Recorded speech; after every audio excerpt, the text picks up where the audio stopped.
কেনে খবৰ আপোনালোকৰ আশা কৰোঁ আপোনালোক সকলো ভালে আছে আৰু সুস্থ আছে মই আজি পাকঘৰৰ পৰাই ভিডিঅ'টো আৰম্ভ কৰিছোঁ কাৰণ ৰেচিপি ভিডিঅ' এটা আগবঢ়াম আপোনালোকৰ কাৰণে আজি মই ৰেচিপিটো বনাম জাতিলাও বিলাহীৰ লগত মাছৰ এটা ৰেচিপি বহুতেই টেষ্টি লাগে খাবলৈ আপোনালোকেও হয়তো এনেদৰে বনাই খাইছে কিন্তু মইনো আজি কেনেকৈ বনাইছোঁ ৰেচিপিটো আপোনালোকে সম্পূৰ্ণকৈ চাই থাকিব আৰু যদি আপোনালোকৰ ভিডিঅ'টো চাই ভাল লাগে তেনেহ'লে এটা লাইক কৰি দিব আৰু যদি চেনেলটো এতিয়াও ছাবস্ক্ৰাইব কৰা নাই তেনেহ'লে প্লিজ ছাবস্ক্ৰাইব কৰি ল'ব মানে এতিয়া ৰেচিপিটোৰ কাৰণে কি বস্তু লাগে চাই ল'ব অলপ মই ইয়াত চাওক লৈ লৈছোঁ জাতিলাও অলপমান কাটি লৈছোঁ জাতিলাওখিনি অকণমান বুঢ়া আছিল কাৰণে গুটিটো উলিয়াই এইখিনি ভালকৈ সৰু সৰুকৈ কাটি লৈছোঁ তাৰপিছত অলপমান দালি লৈ লৈছোঁ মচুৰ দালি কেইটামান সৰু আলুগুটি চুচটো এৰুৱাই লৈছোঁ জাতিলাও আলুগুটি আৰু এই মচুৰ দালি গোটেইখিনি কুকাৰত দি পেলাই সিজাই ল'ম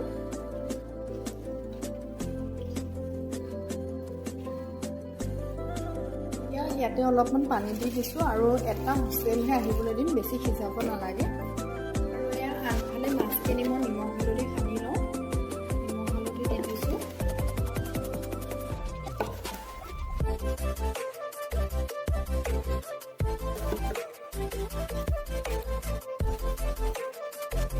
এয়া মাছখিনি নিমখ হালধি সানা হৈ গ'ল আনফালে এটা কেৰাহী গেছত পাতি দিছোঁ কেৰাহীটো গৰম হওঁতে এতিয়া ইয়াতে মিঠাতেল দি দিছোঁ তেলখিনি গৰম হৈছে এতিয়া মাছ দি দিম এইটো পিটিককৈ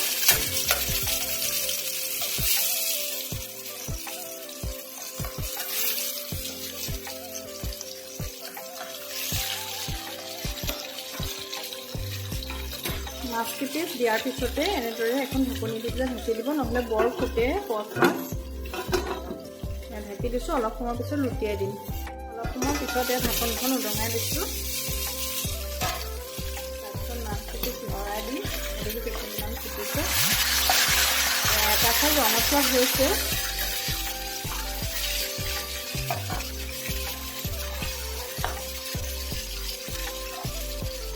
এতিয়া আকৌ ঢাকনিখন লগাই দিম এনেকৈ ঢাকি ঢাকি ভাজিলে নহয় মাছটো ফুটি পেলাই তেলটো গাত নপৰে এনেকৈ ভাজিবচোন আপোনালোকেও মাছখিনি ফ্ৰাই হৈ গ'ল দুইটা চাইডে এতিয়া এইখিনি কাঁহী এখনলৈ উঠাই লওঁ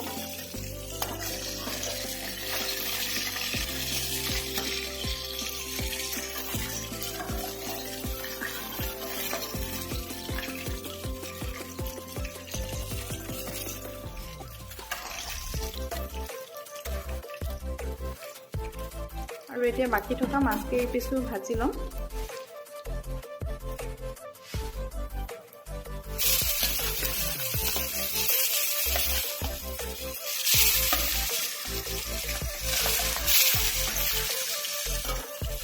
আৰু মাছকেইপিচ ফ্ৰাই হয় মানে মই এইফালে সৰু আলুগুটি ভাজিম গতিকে সৰু আলুগুটি কাটি আছোঁ এনেদৰে পানীত তিয়াই পেলাই বাকলিটো মোহাৰি দিছোঁ একেবাৰে বাকলিটো এৰুৱাই দিয়া নাই আৰু যিখিনি বেয়া হয় সেইখিনি কাটি দিছোঁ আৰু যিখিনি অলপ ভাল সেইখিনি এনেকৈ বাকলিটো ভালদৰে ধুই পেলাই এনেকৈ দি দিছোঁ এনেকৈ দিলে যে বৰ ভাল লাগে খাই পেলাই অকণমান চিকটা লাগে এনেদৰে কাটি পেলাই ভাজিবচোন বৰ মজা লাগে খাবলৈ এয়া চাওক আনফালে এইখিনি মাছটো ভাজা হৈ গ'ল এতিয়া এইখিনি কাঢ়ি লওঁ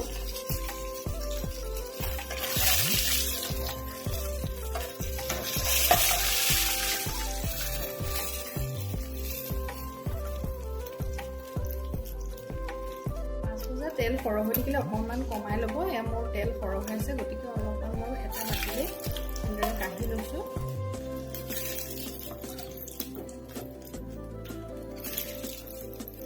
চাওক তেলখিনি কঢ়া হৈ গ'ল এতিয়া ইয়াতে মই দি দিছোঁ প্ৰথমে কেইটামান পাঁচফোৰণ বিলাহী দি যদি মাছৰ তৰকাৰী বনায় তেনেহ'লে পাঁচফোৰণ বা মেথি গুটি দি তেল মাৰিব লাগে গতিকে মই পাঁচফোৰণকেইটা দি দিছোঁ আগতীয়াকৈ পাঁচফোৰণকেইটা ফুটিবলৈ দিব পাঁচফোৰণকেইটা ভালদৰে ফুটি অহাৰ পিছত এয়া কেঁচা জলকীয়া আৰু পিঁয়াজখিনি দি দিছোঁ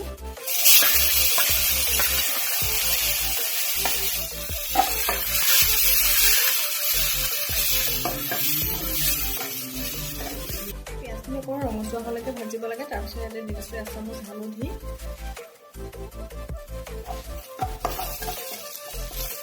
হালধিখিনি দিয়াৰ পিছত এবাৰ লৰাই দিব তাৰপিছতে ইয়াতে দি দিম এতিয়া বইল কৰি ৰখা আলু জাতিলাও আৰু দালিখিনি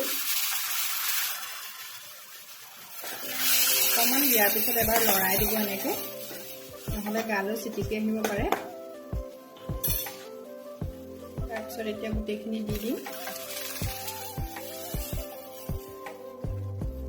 এতিয়া ভালকৈ এবাৰ লৰাই দিব লাগিব।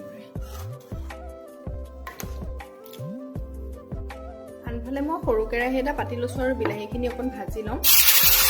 এইখিনি মাছৰ তৰকাৰীতে দি দিম।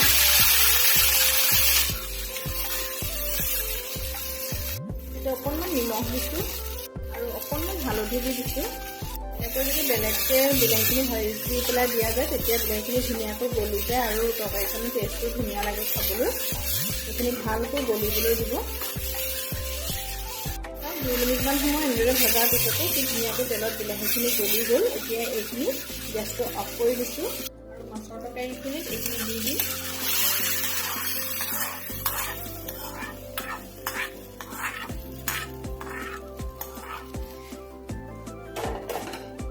তাৰপিছত এবাৰ লৰাই দিব তৰকাৰীখিনি। এইখিনি দিয়াৰ পিছত তৰকাৰীখিনি ধুনীয়াকৈ এনেদৰে এবাৰ লৰাই দিব। ধুনীয়াকৈ তৰকাৰীখিনি সিজি গৈছে। অলপ যদি এই লাওখিনি জাতিলাওখিনি অকণমান যদি গোটা গুটি যেন পায় তেনেহ'লে অকণমান এইখিনি সময়তে ঘুটনিডাল লগাই দিব। কিন্তু মোৰ ধুনীয়াকৈ চাওক গলিয়ন হৈয়ে গৈছে। এতিয়া মই ইয়াতে যিমানটো পানী লাগে গৰম পানী দি ল'ম। আপোনালোকেও আপোনালোকৰ হিচাপ অনুসৰি পানীটো দি ল'ব। গৰম পানী দি দিছোঁ মই। পানী দিয়াৰ পিছত এবাৰ লৰাই দিব আৰু এই তৰকাৰীখিনি ধুনীয়াকৈ মানে বক বককৈ উতলিবলৈ দিব। তেতিয়া মাছখিনি দি দিম। তাৰপিছতে এতিয়া নিমখটো আপোনালোকৰ তৰকাৰী যিমানটো হয় তাৰ অনুপাতে দি ল'ব। মই বিলাহী ভাজোতে অলপমান দিছিলোঁ, গতিকে অকণ কমাই দিছোঁ।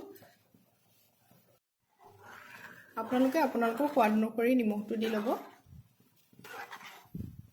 মাছৰ তৰকাৰীখিনি ভক ভককৈ উতলি আহিছে। এতিয়া ইয়াতে মাছখিনি দি দিব লাগিব।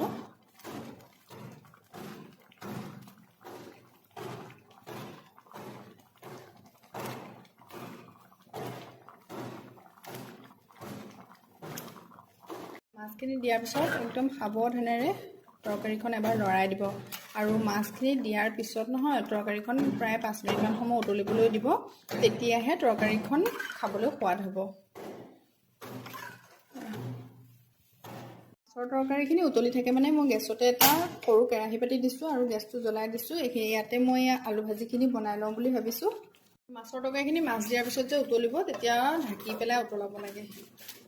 সৰু কেৰাহীটো গৰম হ'ল। এতিয়া ইয়াতে মিঠাতেল দি দিছোঁ।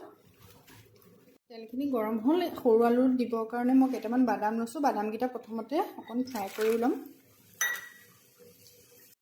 বাদামকেইটা দিয়াৰ লগতে পটককৈ ফ্ৰাই হৈয়ে যায়।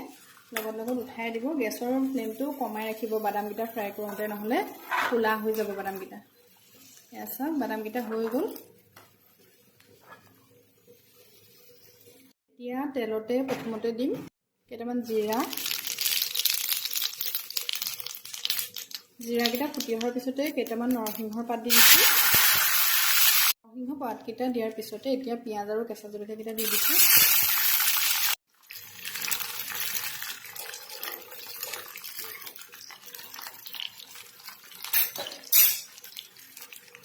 তাৰপিছত দিম এতিয়া আলুখিনি। জোখমতে হালধি আৰু জোখমতে নিমখ। এতিয়া এইখিনি মিক্স কৰি লৈছোঁ।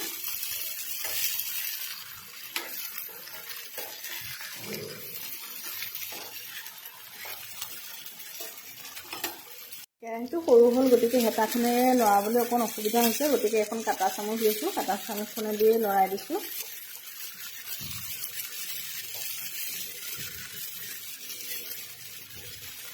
ভালদৰে মিক্স কৰাৰ পিছত এইখিনি অকণমান ঢাকনিখন লগাই পেলাই ঢাকি ৰাখিব।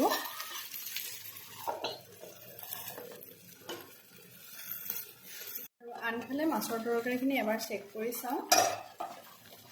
এয়া চাওক মাছৰ তৰকাৰীখিনি এবাৰ লৰাই দিব লাহেকৈ। মাছখিনি চাব ভাঙি যাতে নাযায়, লাহেকৈ লৰাব।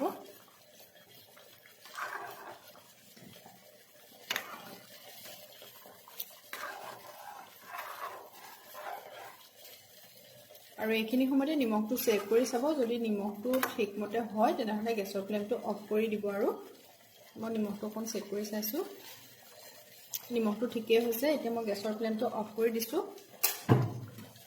শেষত অকণমান ধনিয়া পাত এনেদৰে কাটি দিছোঁ।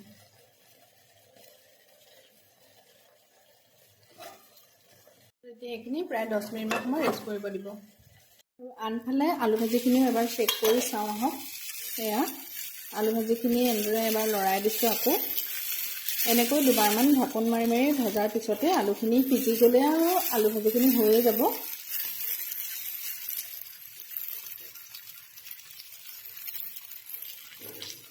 আলু সিজিছে, হ'লেও আৰু এবাৰ ঢাক মাৰি দিওঁ।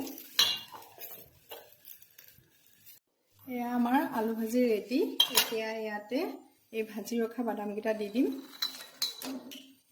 তাৰপিছত ওপৰতে অকণমান ধনিয়া পাত ছটিয়াই দিম। ঢাকি পেলাই ৰাখি থ'ম। অলপ পিছত যেতিয়া খাবলৈ উলিয়াম তেতিয়া মিক্স কৰি ল'ম। এয়া আমাৰ গৰম গৰম ভাত ৰেডি হৈ গ'ল। এয়া হৈছে ভাত, তাৰপিছত মাছৰ তৰকাৰী, তাৰপিছত দিছোঁ এপিচ বেঙেনা ফ্ৰাই, তাৰপিছত আহিলে এয়া আলু যে শুকান ভাজি বনাইছিলোঁ সৰু আলুগুটিৰ। এয়া চাওক, আমাৰ জাতিলাও, বিলাহী আৰু মাছৰ তৰকাৰীৰে ৰন্ধা এতিয়া মাছৰ থালিখন ৰেডি হৈ গ'ল। এয়া এতিয়া খাবহে লাগে আৰু।